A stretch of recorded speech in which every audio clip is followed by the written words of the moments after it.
Assalamualaikum warahmatullahi wabarakatuh. Salam sejahtera buat kita semua. Salam Om Swastiastu, Namo Buddhaya, salam kebajikan.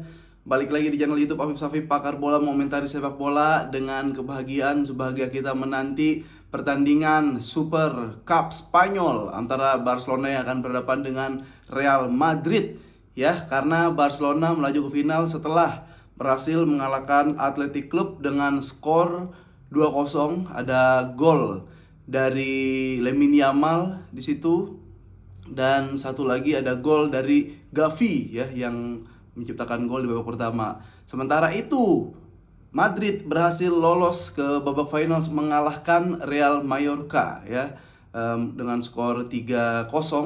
Ada satu gol on goal yang diciptakan oleh bek Mallorca, dan ada juga gol dari Bellingham, dan satu lagi gol dari Rodrigo di menit-menit akhir.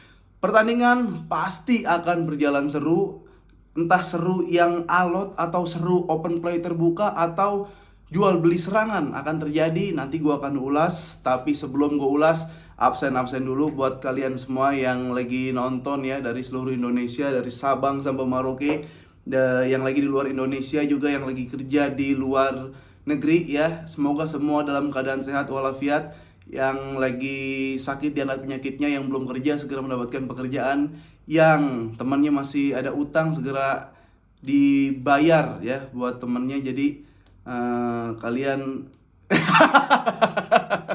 pokoknya utang kalian lunas. Nah, kemarin gue juga sempat ngebahas Sintayong, Coach Sintayong yang udah nggak bareng-bareng lagi sama timnas Indonesia. Dan ada pelatih baru, Patrick Kluivert. Ini legend sepak bola tentunya ya.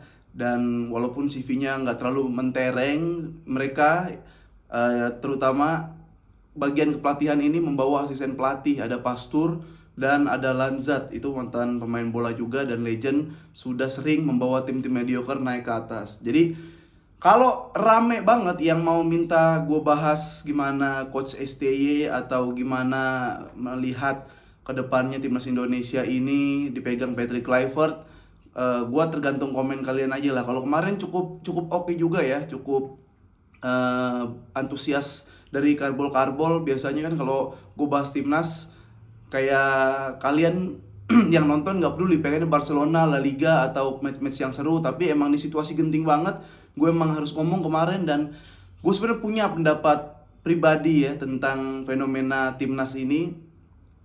Tapi nantilah kalau kalian komen atau antusias, gue bakal bikin episode sendiri, karena mungkin gue bakal ada sudut pandang yang beda sama kalian semua dan bikin kaget ya. Nanti aja gue bahas. Kita lanjut ke partai final antara Barcelona yang berhadapan dengan Real Madrid yang berlangsung di King Abdullah Stadium ya. Ini pertandingan yang sangat menarik. Kenapa menarik? Karena di pertemuan pertama Barcelona ini di season ini pernah bertemu dengan Real Madrid tentunya, dan saat itu berlaga di Santiago Bernabeu. Lalu Barcelona memenangkan pertandingan dengan skor 4-0. Ya, hal itu terjadi menurut gua karena saat itu Barcelona lagi dapat aura kayak datang Hansi Flick, lagi dapat nafas baru, lagi secara keharmonisan tim juga lagi harmonis.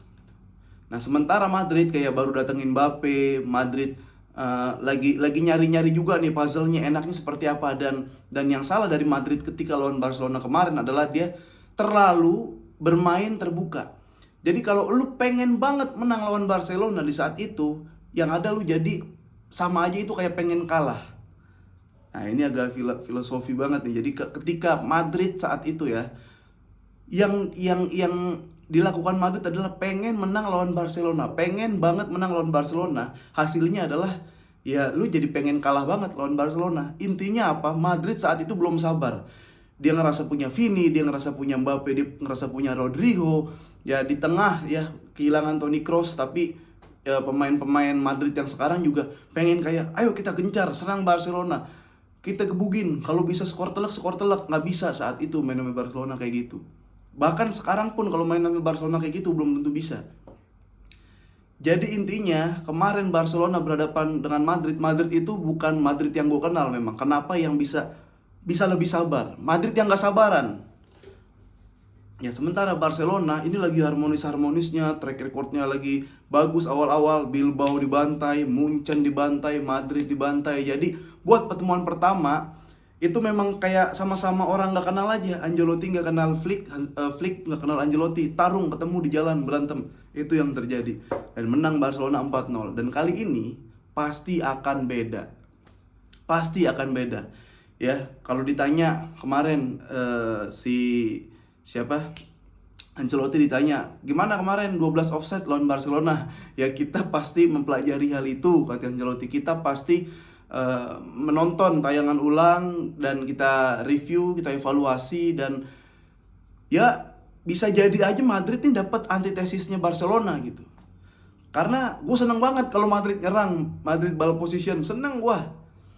Cuma gue yakin Ancelotti Madrid dengan background Madrid yang birokrat, dengan cara Madrid bermain pragmatis, ya kalau emang memungkinkan menang dengan cara menyerang ya dia akan menyerang. Tapi kalau memungkinkan dia menang dengan cara bertahan, dia akan bertahan sebertahan-bertahannya. Itu yang terjadi. Nah, Hansi Flick juga gimana? Ditanya tentang persiapan lawan Real Madrid. Ya, saya memang selalu suka lawan Real Madrid. Dan ini bukan cuma partai kayak saya lawan Madrid, tapi ada sejarah Barcelona, history Barcelona berdepan dengan Real Madrid. Ya, kita akan mempelajari dan mengantisipasi apapun yang sekiranya akan dilakukan sama Real Madrid. Itu yang terjadi. Nah, kenapa aku bilang seru? Nah, ini dia nih. Kenapa aku bilang seru? Kita ke Real Madrid dulu dah ya. Real Madrid dulu. Awal-awal masuk Mbappe itu kayak susah banget kan, kayak ini Mbappe masih ketinggalan di PSG apa masih main di World Cup nih, nyawanya nih di Prancis gitu. Nggak kelihatan tuh, Mbappe susah, golin agak susah. Akhirnya mulai, walaupun penalti, tapi lama-lama kelihatan nih dia main nge-fluid, dia main nge-false. Yang tadinya kan harusnya 3 di depan itu adalah Vini, Mbappe, dan si Rodrigo. Tapi pernah sekali-kali Madrid overload di sebelah kiri semua, di kanannya kosong, nggak ada ke kanan semua gitu. Tapi sekarang dia udah bisa cair, dia udah bisa nge-fluid banget. Jadi ketika misalkan lagi ada di depan, itu Vini dan Mbappe itu switch play gitulah. Kadang Vini ke tengah, Mbappe ke kiri, dan sebaliknya gitu. Bahkan kadang Mbappe ke kanan, Rodrigo ke tengah. Variasi yang dilakukan sama Real Madrid seperti itu. Nah, tapi kalau kita lihat gol-gol Madrid, ya lebih banyak, lu apalagi yang nonton Madrid, lebih banyak itu dilakukan ketika musuh melakukan kesalahan atau bola kerebut di tengah lalu counter attack. Ya, itu cara gampang banget. Itu makanan Madrid banget. Makanya ketika laga terakhir Madrid di La Liga ya. Oh, lawan Valencia. Lu bayangin tuh, Valencia secara permainan dia dominan tuh. Ya, tapi secara pertandingan Madrid yang nguasain. Lihat golnya, bola Valencia lagi bawa sendiri, lepas tak dapat bola dari tengah ke depan, nusuk Modric gol. Depan Bellingham gol gitu kan. Jadi Madrid lebih bahaya ketika dia menunggu. Nah, itu ya dari gua ya. Madrid lebih bahaya ketika dia menunggu, karena gue jarang banget kayak build up yang dari belakang ke tengah ke depan, atau main lagi muter ke belakang. Enggak, dia lebih senang musuh yang megang bola, ditunggu sama dia, karena dia sadar dia punya pemain-pemain yang cepat, dia punya pemain-pemain eksplosif semua. Jadi ketika bola lepas, Vini dapat, wah Mbappe lari, Federico lari, terus Rodrigo lari, Bellingham lari. Jadi itu yang bahaya dari Madrid adalah ketika Real Madrid nggak mau menyerang. Ya, dia nunggu, kalau bisa mid block dulu ya, tapi kalau lawannya high banget defensifnya, dia akan low block. Jadi nunggu dia rapat. Makanya sering banget ketika lawan nge-counter, atau Valencia kemarin atau si Mallorca kemarin counter attack ke Real Madrid, di belakang masih ada 6. Karena apa ya, 3 aja depan cukup. Bellingham, satu lagi Mbappe dan Vini cukup tengah, sisa masih ada 6, masih ada 7 gitu. Jadi 3 dulu, 7 lari dulu, Mbappe, Bellingham kenceng, baru samber sama pemain-pemain yang lain. Itu yang terjadi di Real Madrid. Dan Mbappe juga udah nemu Mbappe lagi gitu.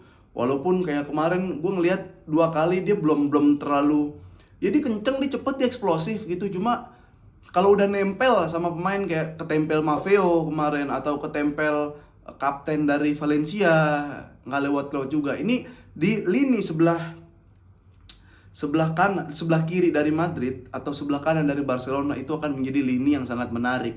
Ya, karena apa? Kayak Ferland Mendy mungkin starting, itu adalah pemain yang Lamine Yamal favoritkan gitu. Lalu di sebelah kiri Konde lagi bagus banget secara dia ngedevelop dirinya itu bagus banget, progresnya tuh kelihatan banget. Si Konde bertahan bagus, dia udah bisa assist. Sementara di kiri ada Vini, entah Vini atau Mbappe di situ yang pasti siap tempur lawan sebelah kanan dari Barcelona. Itu yang terjadi. Itu Real Madrid ya, guys. Jadi kalau menurut gua Madrid ini lebih bahaya apalagi nanti lawan Barcelona ketika dia tidak memegang bola. Dia menunggu pemain lawan melakukan kesalahan dan dia akan menghukum lawan tersebut dengan sebuah gol. Setidaknya kalau nggak gol itu akan menjadi peluang yang sangat berbahaya untuk Real Madrid. Itu yang terjadi. Itu yang akan terjadi. Itu menurut gua. Oke? Sekarang kita ke Barcelona. Nah, makanya gue bilang Barcelona bisa menang seperti Barcelona menang lawan Madrid yang di pertemuan pertama La Liga. Kalau Madrid nggak berubah. Tapi kalau dari pertandingan nanti ya, gue yakin kalau Barcelona nggak punya plan B, tapi Madrid bermain seperti Leganes, bermain seperti Las Palmas, itu kemungkinan besar Madrid yang menang. Tapi kalau Barcelona memiliki kreativitas, tapi kalau Barcelona punya plan B atau plan C ketika Madrid menerapkan antitesis Barcelona, yaitu bermain seperti Leganes, bermain seperti satu lagi Las Palmas, oh itu seru tuh, perpanjangan waktu bisa tuh. Barcelona menang itu bisa.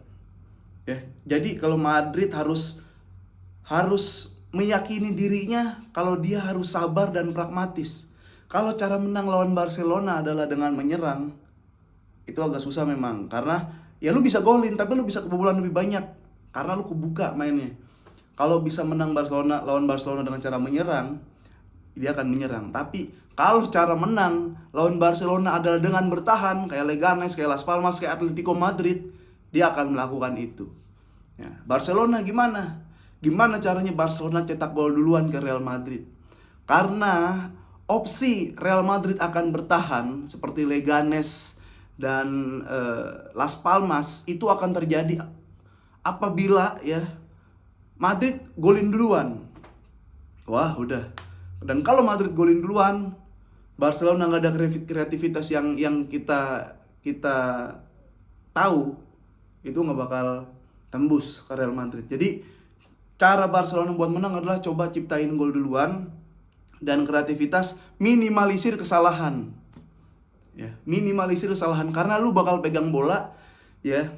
Tim bakal tidak akan kebobolan kalau bolanya tidak lepas dari penguasaan bola atau bolanya direbut oleh lawan. Itu dia nggak bakal kebobolan. Tapi tim juga tidak akan kebobolan jika memiliki pertahanan yang rapat. Itu yang akan terjadi di match Super Cup. Ya, jadi 2 tahun belakangan Barcelona menang 3-1. Saat itu gol Pedri, Gavi, satu lagi siapa ya? Lewa apa ya? Dan di match tahun lalu 4-0 tuh Barcelona tuh disigat tuh sama pas masih ada Benzema apa ya.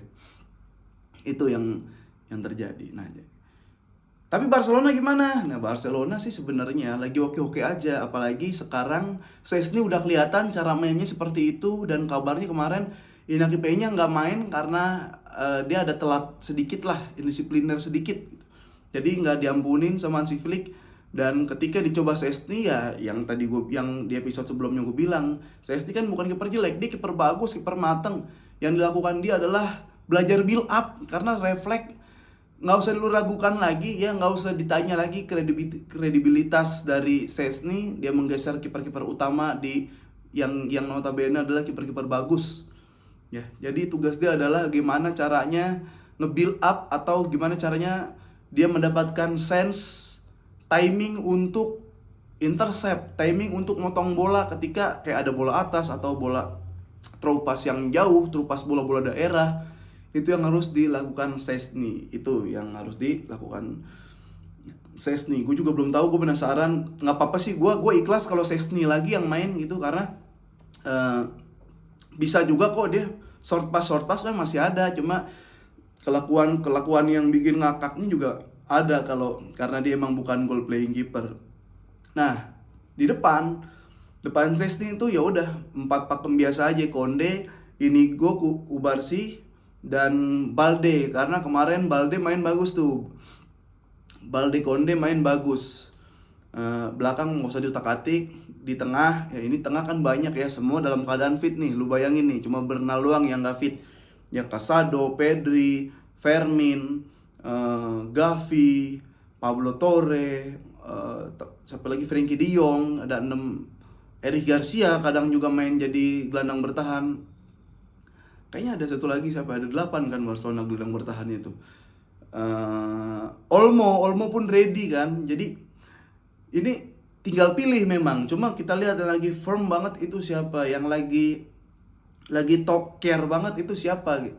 Kalau kemarin nggak apa-apa tuh, pas Casado, Pedri tuh emang harus duluan sih, emang harus pertama gitu. Cuma memang di belakang Lewa lu mau mainin si Gavi atau si Olmo gitu, karena sangat tidak recommended untuk memasukkan Fermin Lopez untuk minimal dalam 2 bulan lah. Dia harus introspeksi dulu, harus gimana. Nah, jadi nanti ketika dapat kesempatan, dapat menit bermain, langsung dibuktiin gitu, langsung mengkilap gitulah, kayak si Pablo Torre mengkilap, berkilau. Jadi oh, ini emang harus kita coba layak nih lah.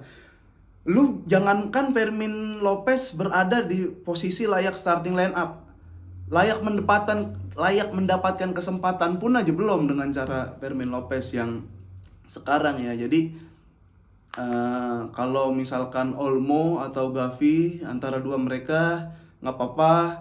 Yang penting kanannya tetap kanan, sayap kanan, flank kanan itu ada Lamine Yamal, flank kiri itu ada Rafinha, di tengah tetap ada Lewandowski. Jadi ya udah, ini ada tinggal transisi ya. PR si Hansi Flick itu sempat bilang bahwa kita akan lebih belajar lagi mengenai transisi. Gimana kalau menyerang kita memiliki transisi yang bagus, dan ketika dalam keadaan tertekan atau lagi ada counter attack, kita juga harus memiliki transisi. Jadi capek-capek dikit nggak apa-apa menurut gua, karena Madrid kan main gitu, mid block dulu ditunggu, lepas lari semua. Itu yang bakal terjadi, yakin gua, yakinnya itu. Nah, jadi gimana Bang, pertandingan akan berjalan gimana? Yang tadi gue bilang, kalau Madrid ya dia sabar, dia ingat cara pragmatis yang tadi gue katakan. Kalau bisa menang dengan cara menyerang, dia menyerang. Kalau bisa menang dengan cara bertahan, dia bertahan. Tapi sangatlah beresiko kalau megang bola, menguasai ball position, atau justru menekan Barcelona. Ya, silakan kalau mau main kayak La Liga di pertemuan pertama, kayak gue punya Mbappe, gue sikat Barcelona 6-0, 6-0, 8-0, 8-0 deh. Tapi kan yang terjadi ya Barcelona yang lebih cerdik, yang lebih smart gitu. Gue ini aja deh, terang-terangan aja, terus terang aja. Kalau adu smart menang Barcelona. Kalau adu smart, Pedri di tengah gimana cara dia mengambil keputusan, cara dia passing pemain, lebih pintar pemain Barcelona. Tapi lebih tangguh pemain Real Madrid. Kalau pemain Real Madrid Modric semua, ya bisa mungkin lebih pintar Madrid. Tapi secara intelektual atau secara decision maker, gue berani bilang lebih pada pintar pemain Barcelona dibanding pemain Real Madrid. Gimana cara menutup pemain-pemain yang pintar? Gempur, fisik. Bellingham megang bola kan belum lepas bola kalau belum jatuh. Tchouaméni sama Vinga itu badan gede-gede, nabrak-nabrakin. Ya dibenturin kayak gitu. Jadi emang bener-bener nih adu otot dan adu otak. Nah, menurut gua, karena otak Real Madrid ya Modric, Toni Kroos. Kalau ini kan smart player semua, selebihnya pemain jago gitu Madrid. Dia smart playernya itu Toni Kroos, Modric, Bellingham juga smart banget, dia kan udah diteliti kan pergerakannya dia, apa yang dilakukan di lapangan, udah smart banget. Selebihnya pemain jago aja, jago yang bisa, yang jago nendang, pemain yang jago gocek lawan, pemain yang jago menghadang bola gitu. Nah, beda lah, smart kelas itu yang dinamakan kelasnya itu ada lah gitu. Nah, jadi antara fisik dan otak akan beradu nanti di final. Sekarang kalian boleh kalau misalkan mau komen-komen, memberikan masukan, pendapat. Oh, gue terima kasih banget kemarin ada yang masukan panjang. Ya, gue YouTube ngelola sendiri, tapi by the way terima kasih banget. Gue terharu kalau ada, bang, gue nemenin dari lu prime, dari gondrong udah sampai rambut cepak gondrong lagi. Wah, makasih. Sehat-sehat selalu buat kalian semua. Gue mau bahas sedikit tentang rumor transfer ya, bahwa Araujo yang dikabarkan ditawar Juventus 25 juta euro. Araujo ya, awalnya kan La Masia, dia sekolah di La Masia, akademi terbaik di dunia ya, terus membela Barcelona menjadi skuad utama di Barcelona. Di Uruguay pun dia menjadi skuad utama di Uruguay. Ditawar 25 juta. Kalau kata gue mah jangan ditolak tuh kontraknya, tapi disobek ke Juventus ya kan. Ini Juventus memberikan proposal, pengajuan penawaran untuk Araujo 25 juta. Jangan ditelepon, oh kurang gede nih nilainya atau kekecilan, enggak. Sobek, krek bikin video posting ke Juventus. Ya emang berapa bang Araujo kalau mau dijual harganya? Gue kalau bisa Araujo nggak dijual. Siapa lagi bek Barcelona yang punya lari kenceng, bek tengah Barcelona yang speednya bagus. Gue gak bilang Araujo speednya bagus, tapi dia bisa lari, bisa ngejar striker. Dan gue yakin orang kayak Araujo di Barcelona, kalau misalkan ada sesuatu momen yang dibutuhkan, itu dibutuhkan. Dulu kan lu pasti ya lu pernah ngalamin lah yang nonton video ini, kayak Barcelona nih winning timnya nih, Araujo di tengah. Tapi beberapa kali pernah ketika match lawan Madrid, dia ditaruh di fullback kanan, Konde yang di tengah untuk ketemu sama Vini. Beberapa kali dia berhasil ngantongin Vini, yang nggak terlalu berarti lah buat ngantongin Vini buat seorang back. Dia berhasil melakukan tugasnya sebagai fullback ya. Tapi ketika udah mulai beberapa match lagi, antitesisnya ketemu lagi, ini kan sepak bola tentang bagaimana cari plan-plan baru, solusi-solusi baru kalau udah deadlock gitu kan. Nih dia ada deadlock lagi ya, akhirnya cedera. Ya udah, kalau ditanya emang harga yang pantas berapa buat si Araujo, ya gue bilang kalau nggak perlu dijual ya jangan dijual.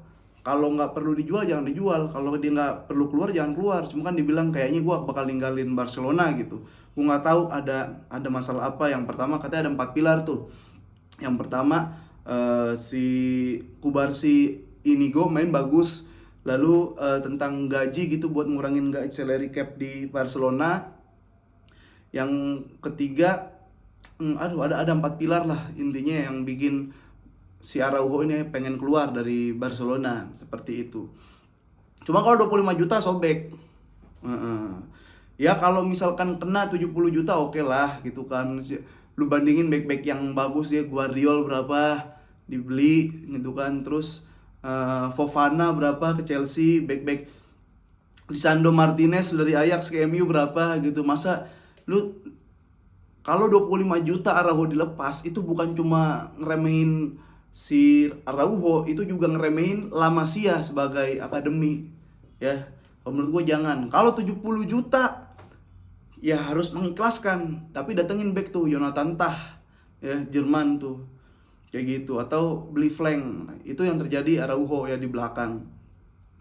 Tapi sejujurnya gue pengen kayak ngelihat Araujo main sama Cubarsí. Minus dia adalah emang nggak bisa passing, yang nggak bisa build up. Cuma nggak mungkin lah kalau udah kayak gitu, kecuali lu Ansu Fati. Nggak mungkin salah mulu build upnya ya, blunder ya gue bisa maafin lah gitu. Ini sekarang udah sistemnya si Hansi Flick loh gitu, bukan Xavi. Itu yang terjadi di lini belakang. Barcelona dikabarkan di lini depan, ini lagi yang gak masuk akal nih menurut gue nih.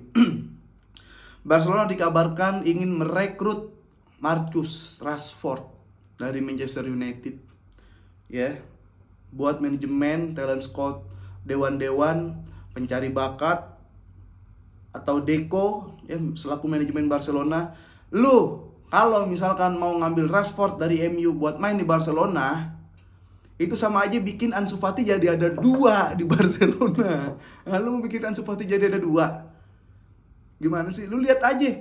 Oke, dia 2022, 2021, 2022 masih bagus tuh performnya tuh. Tapi fans MU aja sebel dibilang brand ambassador jalan sehat. Main udah ya golin oke lah ketika big game gitu lawan City dia golin. Cuma lihat rapotnya aja lah, rapot 2 tahun terakhir. Jadi gue nggak setuju kalau misalkan Marcus Rashford ke Barcelona ya. Kalau 2 tahun lalu belinya 4 tahun lalu, oke lah. Ini enggak, bukan Marcus Rashford yang sekarang. Ini bukan pemain jelek, tapi sekarang udah nggak dibutuhkan menurut gue buat Barcelona. Ada Alexander Isak, ada Rafael Leao. Ada satu lagi siapa ya? Grigores apa enggak? Rafael Leao dan Alexander Isak. Alexander Isak ini yang paling dan Nico Williams. Alexander Isak ini yang paling besar peluangnya menurut gua. Kenapa? Karena dia juga pernah main di Dortmund ya, pernah main Liga Jerman pokoknya. Terus di Sociedad. Kalau mau tuh sebenarnya kalau lu nonton La Liga udah tahu Alexander Isak ini jagonya kayak gimana. Pas di Sociedad tuh udah jago, harusnya beli di situ bisa. Dan kalau misalkan Rafael Leao ini agak berat. Kenapa? Kalau cara politisi mendekati untuk melakukan pendekatan persuasif atau untuk merekrut, kalau nggak ada hal-hal sentimen emosional atau sentimen negatif, itu agak berat bro. Kondisinya kita akan lebih besar berpeluang mendapatkan Marcus Rashford ketimbang Rafael Leao. Kenapa? Rashford secara emosional, secara posisi dia sedang seperti apa di Manchester United, itu lebih gampang masuknya dengan pendekatan itu, dengan cara lu kok nggak dimainin mulu di sini gitu. Lu kok ada ini kelihatan ada si Garnacho makin kelihatan nggak pernah dimainin. Dan fans lu juga sadar gak lu di komen lu brand ambassador apa gerak jalan kayak gitu. Itu kan iya gue ngerasa lu nggak mau ke Barcelona nih, lagi ada Hansi Flick ya, ada Lamine Yamal, nggak mau kena engagement Barcelona nih, itu kan ada Lewa di depan, belakang lu ada Balde larinya kenceng bisa nutup kalau lu emang gerak jalan. Ketimbang deketin Leao yang mau masuk dengan cara apa? Leao udah kasih statement, Milan adalah hidup dan masa depan saya, life and future saya. Jadi agak susah buat ngedekatin Rafael Leao. Kecuali Rafael Leao apa gitu. Apalagi baru datang sosok Ibra gitu, leader banget. Habis Leao golin meluk Ibra gitu. Belum lagi emosional tentang gue nih Portugal di Barcelona tuh ada Messi yang Argentina gitu. Gue nggak mau merendahkan Portugal dengan gabung di klub yang ada kayak gitu-gitunya agak susah. Jadi biarin aja. Kalau gue nggak berharap banyak sama Rafael Leao. Mending Nico Williams kalau dideketin lebih gampang. Ini ada Ansu Fati, malah nggak mau, malah troublemaker ini. Ini deketin nih ada Pedri, teman-teman lu Pedri Gavi tuh main situ sama Lamine Yamal bikin konten TikTok bikin apa? Culik aku dong, gue bosen di rumah bikin gitu. Hebas deh Barcelona nih, lu kan deket nih, kalau kangen keluarga Bilbao, bangsa Basque juga nggak benci sama lu, ini deket mau. Leao gue enggak, Isak dan Nico Williams oke. Gitu. Belakang Araujo 75 juta gue naikin. Kalau enggak jangan, sobekin kertas 30 juta, sobekin di depan manajemen Juventus. Dan ya udah kayak gitu aja. Itu udah banyak juga ya ini pakai kamera belakang. Oke, teman-teman silakan diprediksikan apa saja kira-kira yang akan terjadi di pertandingan Super Cup antara Barcelona yang akan berhadapan dengan Real Madrid di King Abdullah Stadium. Dan bagaimana pendapat kalian tentang Coach Sintayong yang sudah tidak lagi menangani timnas Indonesia, skuad Garuda, dan ada Patrick Kluivert sebagai pemain legend yang membawa Pastur dan membawa Lanzat menjadi asisten pelatih yang akan menempuh jalur Piala Dunia. Menurut kalian gimana guys? Silahkan di komen. Vamos.